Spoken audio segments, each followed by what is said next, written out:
Hello, everyone, and welcome back to The Rundown. I will be your host today, Craig DeLuz, coming at you from the West Coast, the left coast, behind the Iron Curtain, otherwise known as the Sierras. And well, today is Monday Fun Day. I stop what you're doing, cause I'm about to ruin the image of me that you're used to. I look money, a king bee making honey, see? Deep state, I hope you're ready for me. Now gather round, I'm the new sheriff in town. All my people rise up and stand your ground. Now drink up all the Diet Coke you got on your shelf. So just let me introduce myself, my name is Trump D. I like my mashed potatoes lumpy. Fake news, oh how I like to punk thee. That little sniper on the slope tin, he took a shot but he missed me. I don't fall, y'all, I'm like the ever ready bunny, still going strong and spunky. So put on your big boy pants, come on, let's do the dance. The Trumpy dance is your chance to do the Trump. Come on, do the Trumpy Trump. Come on and do the Trumpy Trump.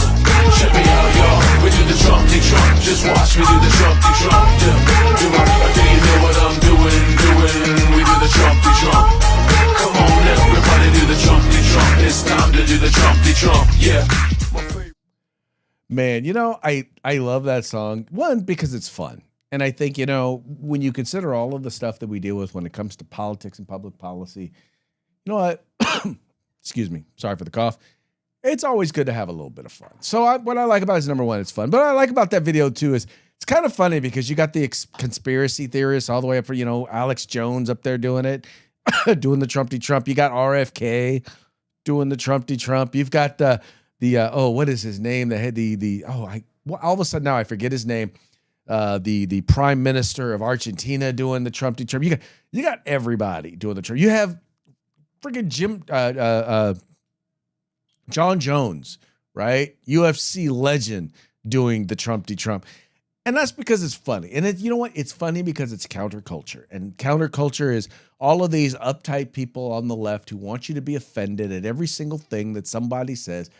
The one thing people like about Donald Trump is whether you agree with him, whether you disagree with him, you pretty much know what he thinks. I mean, he doesn't do a very good job of hiding what he thinks. At least I don't think he's trying. So I don't know. I would really say it's a bad job, but you know what he thinks. And he has no shortage of being in front of the cameras and being out there with the microphones and telling people what he thinks. Unlike our previous president who, let's just say was, what's the word I'm looking for? Who was comatose most of the time that he was president. Anyway, we're here. We're having a good time. Mike, unfortunately, will not be with us today. So it's just going to be you and I. We're going to have a good time today. And we're going to start it off the way that we usually do. And that is with a quick shout out to our sponsors. We're going to start with the folks at Hitman Industries. They make rifle and pistol caliber barrels available for you to purchase at any length at hitmanindustries.net. We got the California Republican Assembly, otherwise known as the conscience of the Republican Party.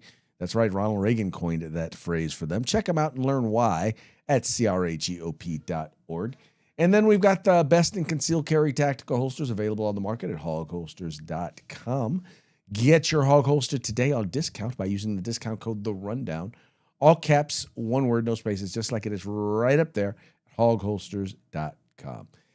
And then finally, there's the place where you can get all things tactical except the gun. They specialize in group sales. So get your group together, get your agency together, get your department together, and get on over to uscombatgear.com, the place where you can find all things tactical, except, of course, the gun. Also want to remind you, if you have not already done so, please take a moment and sign up for the 2A newsletter. Folks, this is the place where you can get all of your Second Amendment news, whether it's from the mainstream media, whether it's from the legacy media, whether it's from the 2A media, whether it's from blogs or vlogs. You will find it all right here. All you have to do is go to 2anews.us. That's 2anews.us. Hit the subscribe button, and then go ahead and enter in your email address, and you will be subscribed to get all of your 2A news delivered to you Monday through Friday in your email box. How cool could that be? I don't know if it can get any cooler than that. Not saying, just saying. Also want to let you know that if you're watching the program during the 3 o'clock hour on the West Coast or during the 6 o'clock hour on the East Coast, you're watching us live, which means we're taking your comments. We would love to hear what you have to say. And just know that the only requirement we have is be interesting. Just be a little bit interesting. But I will say this, messages with people that disagree with us go to the front. Why do they go to the front? Because it gives us a chance to do what we enjoy doing, which is basically, well, mocking you. Oh, wow. Is that a mockingbird? Man, is that a mockingbird? Is that a mockingbird?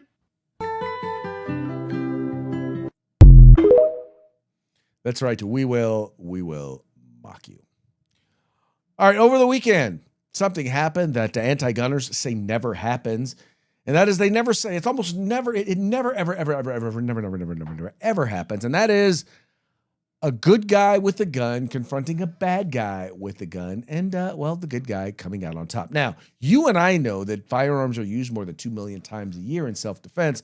The overwhelming majority of the time, they never have to be fired. The simple presence, the simple brandishing of that firearm in a situation where one is being threatened, oftentimes, more often than not, is enough to end the threat to life and property.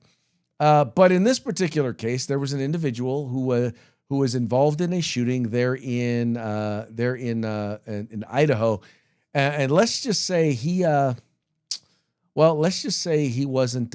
He was stopped by a good guy with a gun. Let me go ahead and I'm going to play this little story. So this will kind of let you see some of the video. And then after that, I'm going to play a little bit of the press conference from the police chief from that area. So we got an update on the In-N-Out shooting that took place in Idaho today. That's actually reportedly one of the shooters that was shooting the windshield of a Tesla. Not sure quite why. They haven't publicly identified this person just yet, but I'm sure they will. But as of August 1st of 2026, Twin Falls police responded to a active shooter situation that took place at a newly opened In-N-Out Burger at the 1965 Blue Lakes Boulevard North in the Canyon Rim area near Twin Falls Visitor Center and a busy commercial district with retailers, hotels, and a mall. The report came in around 2:30 to 3 o'clock p.m. local time, and witnesses described hearing dozens of gunshots. Social media videos posted showed a bunch of people running around and at least one man with what appeared to be a rifle firing, including at a parked Tesla with unclear occupancy. I also saw another video that was recorded from the In-N-Out Burger that showed it looked like somebody that had pulled out a suppressed pistol or sidearm, and it looked like they were trying to engage the shooter. Not sure if that person was trying to shoot the shooter or if they were just involved in it in some way. Still kind of unclear. That being said, as of the latest official reports, the Twin Falls City spokesperson Josh Palmer confirmed at least 3 people have been killed and 2 people have been injured, although he also noted that the injured number was expected to rise, and they haven't given out any identity. All right, so that was like right as it was happening. We're talking about right after it was happening. Well, later there was a press conference that was held, and a gentleman here with the police department decided to share a few more details with folks, and that's what you're going to hear right now. Yesterday at 2:29 p.m., multiple 911 calls were received by the Twin Falls City Communications Center. Dispatchers could hear screaming and reports of gunshots in the background. Officers from our department, along with officers from local, state, and federal law enforcement agencies, all converged to the incident. Fire and medical personnel from the Twin Falls Fire Department and Magic Valley paramedics also responded. First responders faced what was described as one of the most chaotic instances a law enforcement officer can face in their career. Law enforcement began to search for the suspect, as well as assisting medical personnel to the scene safely and providing first aid and transporting those in need to our local hospital. Our department has been in constant contact with the In-N-Out management, and they are actively assisting us in the investigation. At this time, we can confirm that there are multiple victims. Based on the information currently available, there are 3 victims that are deceased. 7 others are injured. 2 of those patients have been treated and released. 3 are in stable condition, and 2 are in critical condition. These numbers are preliminary and may be updated as we continue to work with our medical providers, investigators, and partnering agencies. Out of respect for the victims and their families, who have all not been notified at this time, we will not be releasing the identities of them today. I want to thank St. Luke's and their medical staff for their assistance and their extraordinary care during this difficult time. Okay, so that was from the police chief, but let me read a little bit of the story here once again. This is from the Idaho Statesman. It says Jordan Salinas and his girlfriend had planned a quiet Saturday starting with horseback riding in Hagerman. Safely out of cell phone range, they stopped for lunch in Twin Falls. He thought, then hit the highway west. All was going according to plan. Salinas pulled into the In-N-Out Burger off Blue Lakes Boulevard around 2:30 p.m. Chaos followed as he saw scores of people fleeing through the doors. He figured it was a kitchen fire, and then he heard a pop, pop, pop of gunfire. Salinas ran toward it, an automatic response, mechanical, he'd say later. The last thing he remembers hearing was his girlfriend shouting his name, Jordan. And then the shooting started again. The 35-year-old from Kimberly had unwittingly rolled into a mass shooting that would leave 3 victims dead and at least 7 others wounded on the edge of the Snake River Canyon. And he did what he could to stop it. Salinas reached for his shoulder holster and drew his FN-57, a semi-automatic pistol with a suppressor fixed to the barrel. He worked through the framework he'd practiced for years. Salinas is a healthcare worker, the full-time caregiver of his wheelchair-bound brother. He began training seriously after a 2001 shooting in Boise Town Square Mall killed 2 people and injured several more. Gunmen, he said, went after soft targets, a person in a wheelchair, and the aide at his side would be as soft as they come, he reasoned. He started taking his training seriously that day, he told the Idaho Statesman on Sunday. He shoots on weekends and trains in the desert outside of Eden, a small town in eastern Jeremy County.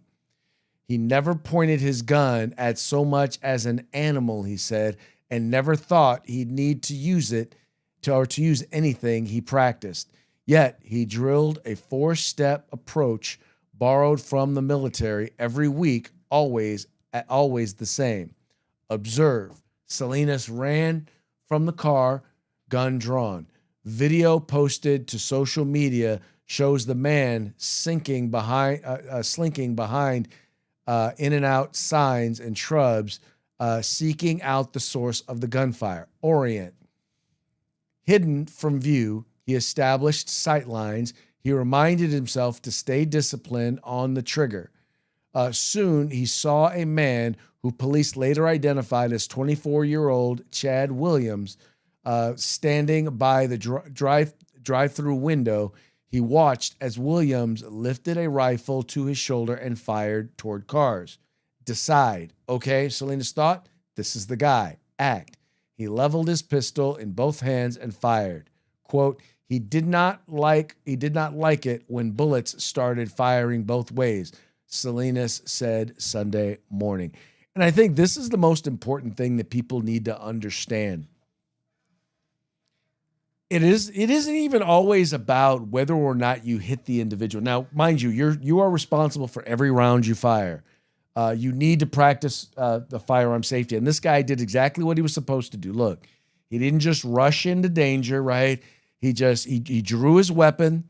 He sought cover and concealment to the degree that he could. He identified the threat, and he made a decision that, okay, somebody needs to take this guy down, because it didn't appear like anybody else was going to be able to take him down. Now, this guy was engaged with law enforcement who evidently had been hit. Now, I still don't know to this point whether or not who took out the guy, if the guy killed himself or if he was taken out by the officer. But here's the thing that we know. Usually people who engage in these sorts of things, as soon as they are engaged by someone with a gun, whether it is law enforcement or is an armed citizen, they almost always do one of 2 things, or do 2 things together. They retreat, and oftentimes they take their own life, because they look for, as this guy said, soft targets, which I'm wondering, in Idaho, I mean, Idaho is about as non-soft a place as you will ever find. To engage in something like this in Idaho is probably pretty dumb. Because I would not be surprised if there were multiple people. This was a recently opened In-N-Out burger. I would not be surprised if there were multiple people in cars who were armed. Now, why some of them did not decide to get out, or maybe somebody did it and do something, I don't know. And then once again, there's no guarantees. I don't know for sure. But I would not be surprised if there were other individuals, some of which decided, you know what, the best thing to do, the best way to win a gunfight is to not engage in one. So as soon as they heard the pop, pop, pop, they got out of there. That's not a wrong response, right? You're carrying a firearm for to defend yourself, to defend your family, to defend others. Not everybody's going to step up and be the hero to defend others, but they're at least in a position to defend themselves. And sometimes that defense means, yeah, I'm just going to get up out of here. I'm not going to hang around to be a part of this gunfight. This was an individual, though, who decided, you know what, I'm going to engage. And hats off to him, because this is what people say never happens. But as I said in the very beginning, you and I know, reports have already polled, studies have already shown, 2 million times a year, people draw their firearms, or firearms are involved in situations where they defend life and property, right? And like I said, I'll repeat it again. The overwhelming majority of the times, they never have to fire. Weapon comes out, bad guy gets ghost. That's usually what winds up happening. But in this case, he wound up firing. In this case, he engaged this guy. And what's great about it is this. Once he engaged this guy, unarmed citizens were a lot less likely to be in trouble, to be in danger, because this individual now, well, he's got a choice to make.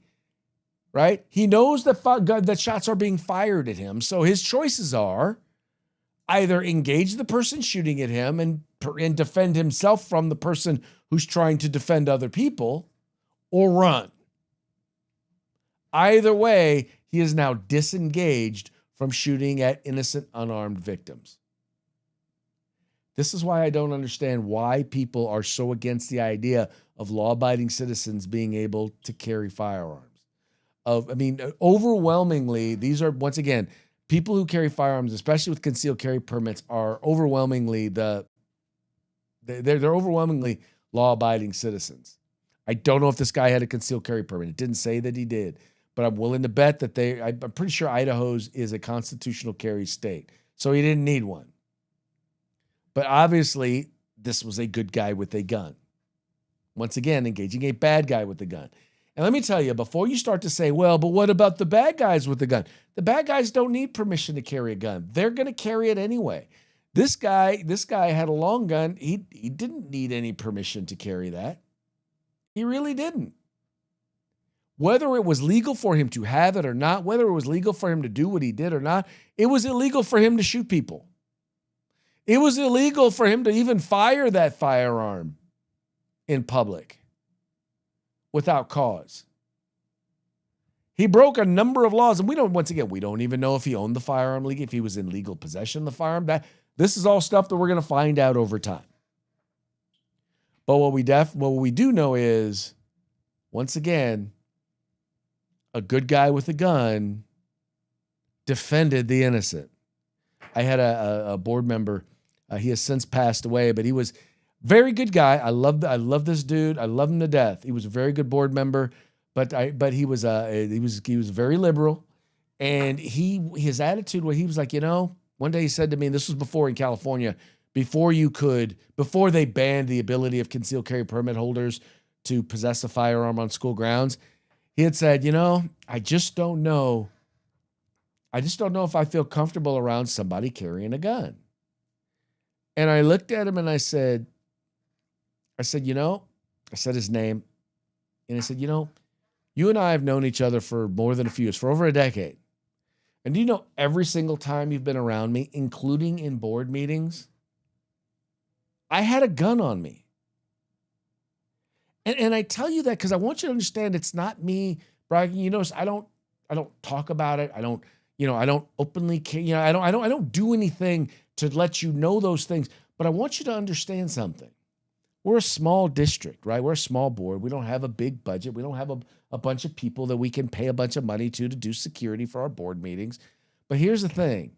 If somebody came into this board meeting angry and upset, and they decided they wanted to take it out on us or on the crowd there, first of all, this would have been seemingly a soft target. The only thing standing between that individual and you would have been me. And, nowadays that would be an unarmed me because I can't carry a gun at school grounds anymore. But that's the sort of stuff that people just don't understand. This guy saved untold number of lives. He did. And this is not the first time this has happened. The mainstream media is not going to talk a lot about it. But this is not the first time that this has happened. It's not even the first time this year that it's happened. There was an incident in Southern California of all places, Los Angeles of all places, where a guy walks into a barbecue place, Lucille's, with a knife, and he starts going after people. And once again, concealed carry permit holder pulls out a gun, warns the guy to stop. Guy doesn't stop, kills him. Shoots him and kills him. Now, this guy may face charges because he was carrying in a restaurant that serves alcohol. What if he hadn't been? How many people would have been killed? I don't know. 1, 2, 3, 5? We don't know. Do you know how many people were killed? Let me clarify. How many innocent people were killed because he was there? None. Absolutely none. And oh, by the way, this was in a place where there was an armed off-duty officer who didn't do anything. So for those of you who are like, oh, well, the cops will save us. No. And by the way, this is no disparaging that particular law enforcement officer. I don't know what the deal was with him. I don't know what happened. Maybe he was in another part of the restaurant when this was going down and the armed citizen was closer. We don't know. All I know is that oftentimes law enforcement is minutes away when seconds matter. And so realize this, you are your own first responder, right?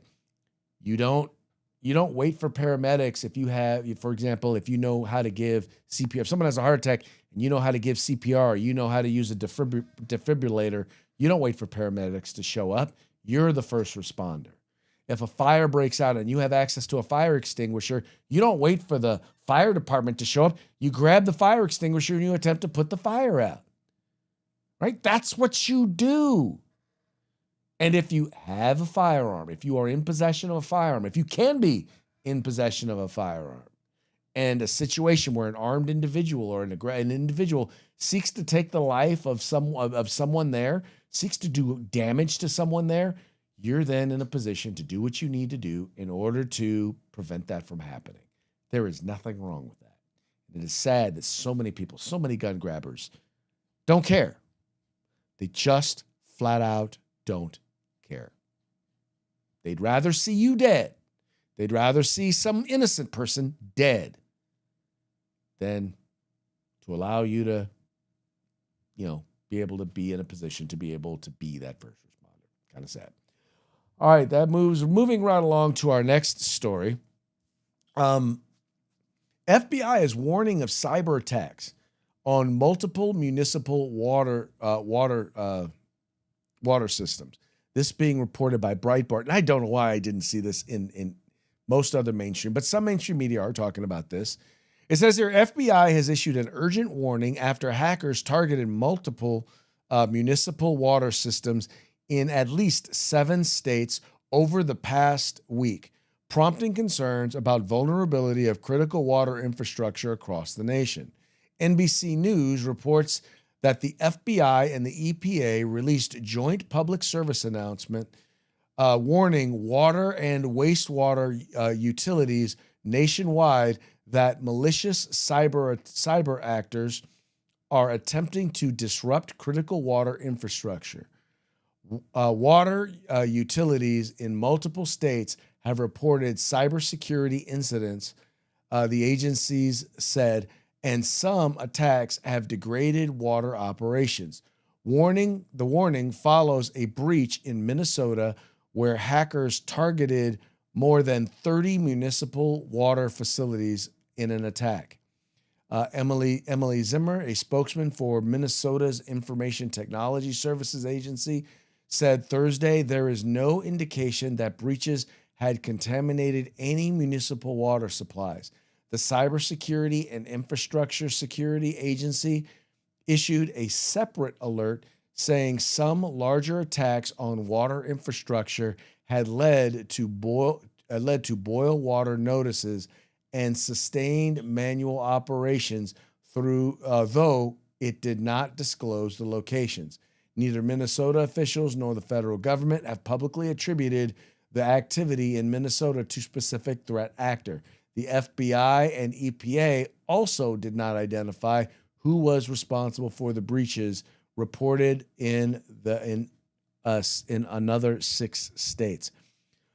Folks, this is kind of a new thing for us. And cyber attacks on whether it's on key infrastructure, whether it's water, whether it's traffic cams or traffic lights, whether it's our electrical grid, whether it is refineries. These are a real thing. These are a real threat. And companies, and not just companies, but governments are going to need to make sure to invest to make sure that we can protect folks from this stuff. And by the way, those that are privately held, like the refineries, those companies are going to need to make sure that they are investing, that they have enough resources to invest in making sure that they protect us. Because here's the deal. If we lose access to our water infrastructure, what then? I mean, it's funny. I watch all of these shows. I love like the undead shows, The Walking Dead and whatnot. But I realize far more people are going to die from infections, are going to die from dehydration and starvation. Should there be any sort of a world-ending catastrophe event, a number of people, that's going to be a big thing. And so protecting our infrastructure is going to be vitally important. Now, I'm real interested to see exactly who some of these actors are. Would I be surprised if it was Iran? No, I would not. Would I be surprised if it was Russia or China? No, I would not. Folks, we have real enemies out there. And these folks are not playing. They will do whatever it is that they can do to get us. And if it's not directly them, I would not be surprised if they were being funded as a proxy by one of those countries that I just mentioned. So anyway, I would spend some time, check with your local water agency, find out what sort of money are they investing in cybersecurity? What sort of resources are they putting into making sure that they have backups and backups on top of backups in case there is a breach in some of these areas? This is the sort of thing that we as citizens should know, right? We should take the time to find out at the very least. All right, updates on the reflecting pool case, and that you might remember there was a former Olympian who was arrested, who was charged with messing with the reflecting pool or damaging the reflecting pool. Well, as it turns out, that case is actually being dropped. This being reported by WUSA 9. It says case against former Olympian David Hearn dropped due to new evidence. Attorneys demand apology. Says here, Washington, just hours after former Olympian David Hearn's felony case was dropped by United States Attorney for D.C., his legal team is demanding an apology. In a statement, his attorneys told WUSA 9 the Trump administration's case against David Hearn should never have been brought. Its dismissal today does not erase the abuse of government power in arresting and charging a patriotic American who did nothing wrong. The government's approach was ready, fire, aim, and the administration owes Mr. Hearn an apology.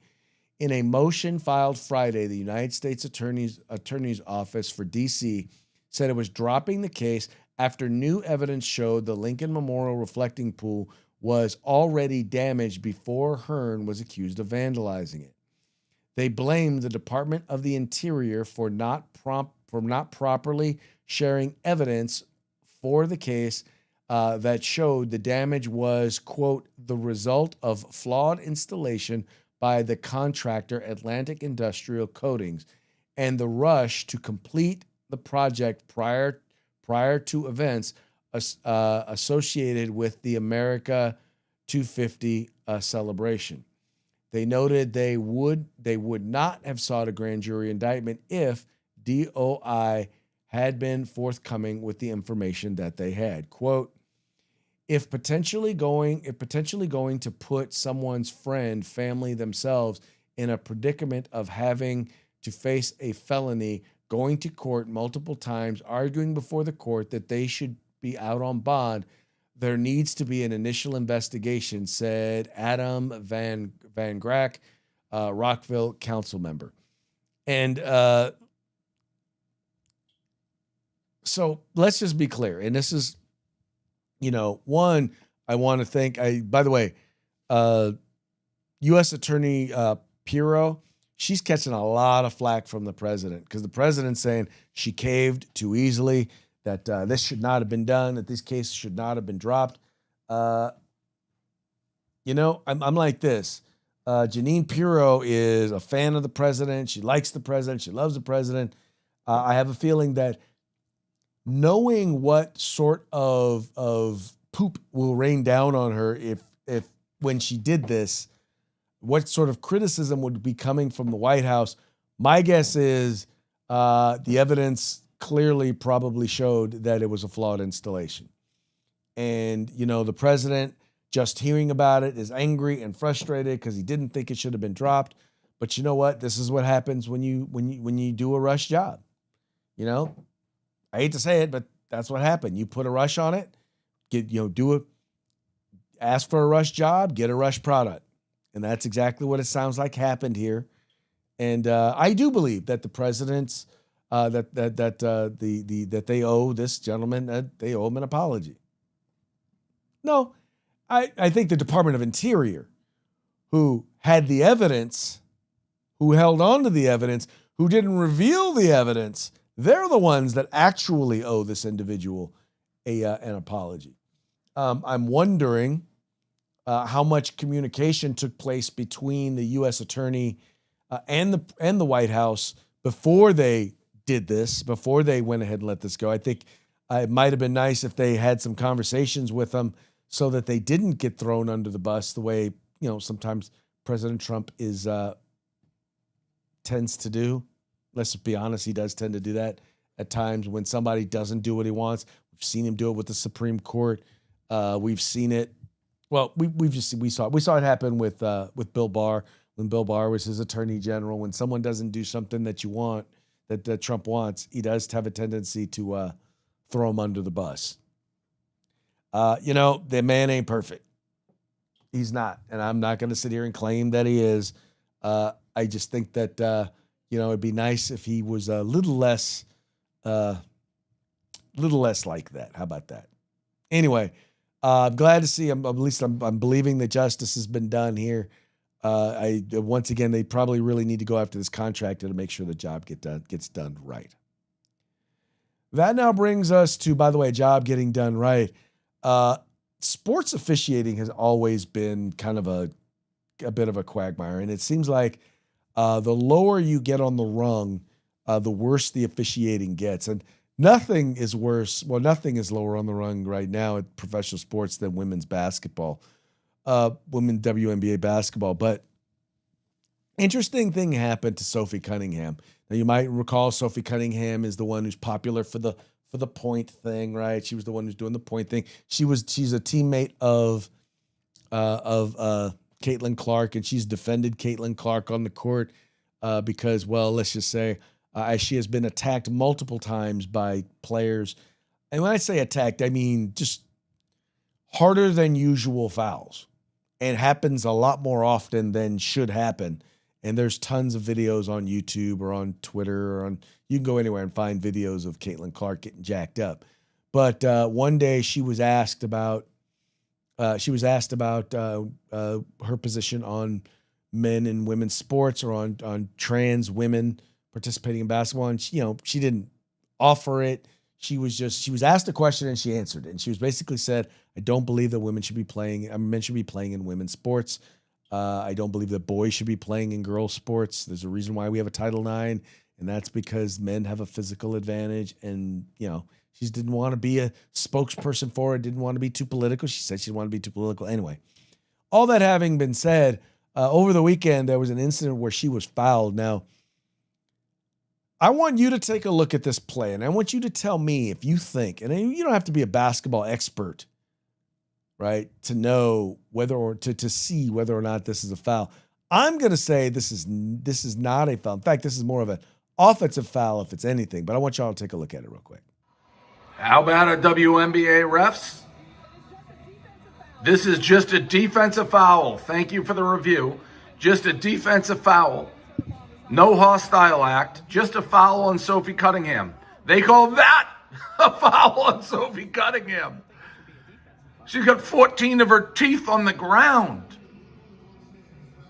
That's a defensive foul. And they reviewed it for a hostile act. Yeah, Sophie's saying, hey, I just got my jaw broke. Is this a political stance? You just took 14 of my teeth. Quiet, Sophie, no big deal. A defensive foul. Let's watch this one more time. This is on Sophie? No, I don't think so. No, I don't think so. Elbow to the jaw to 14 teeth gone. That's offensive, bruh. Yeah, Sophie, you got your face knocked in. We see it. So now I know in basketball there's this thing where, if someone turned around, she was on her pretty tight, right? She was on her pretty close.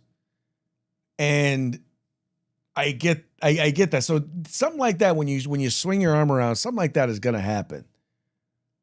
But to call that a defensive foul when she got hit in the face. Now, by the way, this is not unprecedented, because the exact same thing happened a couple of decades ago with the Sacramento Kings and the Los Angeles Lakers. LeBron swung around and clocked Doug Christie in the face just like that. So LeBron James, playing for the Lakers, swung around and clocked Doug Christie in the face just like that, and Doug Christie got called for the foul. So it's not unprecedented. But they didn't have a review back then. This is a review. This was a reviewable play. At the very least, she should have been called for a foul. Because she was so close, I don't know that it was an offensive foul, but it definitely wasn't a defensive foul. But this is what happens when you start talking politics. When you start having, for example, the funny part about all of this is that you had the coach on the other team had a T-shirt promoting trans kids or trans boys and trans girls and trans women in women's sports. This was a woman who basically, it's funny because the coach of her team said that she's not science. She doesn't understand the science well enough to know that if men or women should be, that if men, biological men should be able to compete in women's sports. That's akin to the, well, I don't know because I'm not a biologist. I can't define what a woman is because I'm not a biologist.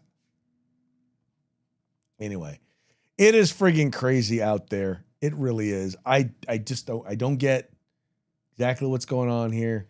All I know is it appears like, and this is the thing the WNBA is going to have to deal with.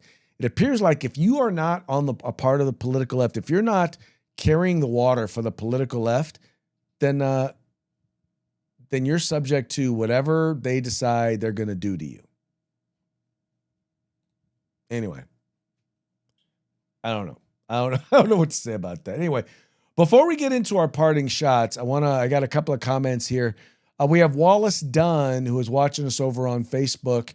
He says, this guy is a definite hero. There is a video out there showing him in full tactical kit and drawing a stupid, stupid cross chest draw. Please do not do this. There is no way you can draw like that without flagging your support arm. I would probably tend to agree with you. They definitely owe him, and they said they definitely owe that dude an apology. That's the guy. I guess he's Kevin. Yeah, that, by the way, that's Kevin Sona, the founder of 2A Freedom Fest, which is going to be taking place in Florida, Tampa, Florida, in, I think it's the February 6th, 2027. Looking forward to that. Anyway, he said they definitely owe that guy an apology. The guy who was the Olympian who was sued. I don't disagree with you. They definitely owe him an apology. And then finally says, Craig, you're wrong. This isn't what happens when you talk politics in sport. It's what happens when you talk about the wrong politics in sports. Yeah, you would be correct, Kevin. I received my correction appropriately. Anyway, let's go ahead and move on to our parting shots. Parting shots are brought to you by Hog Holsters. Go to hogholsters.com. Use the discount code The Rundown, all caps, no spaces, one word. Get your hog holster today. All right, this first one here is, this is kind of in line with what they're talking about, men and women's sports. This is a cartoon for those of you who are just listening to the program. It says here, it's got this dude in a big rainbow-colored jersey, and he's kind of a big dude looking down at the coach and says, "Can I play in the WNBA?" And the coach here, once again, the one who had their comment said, "I'm not educated enough to say, but exclusion is not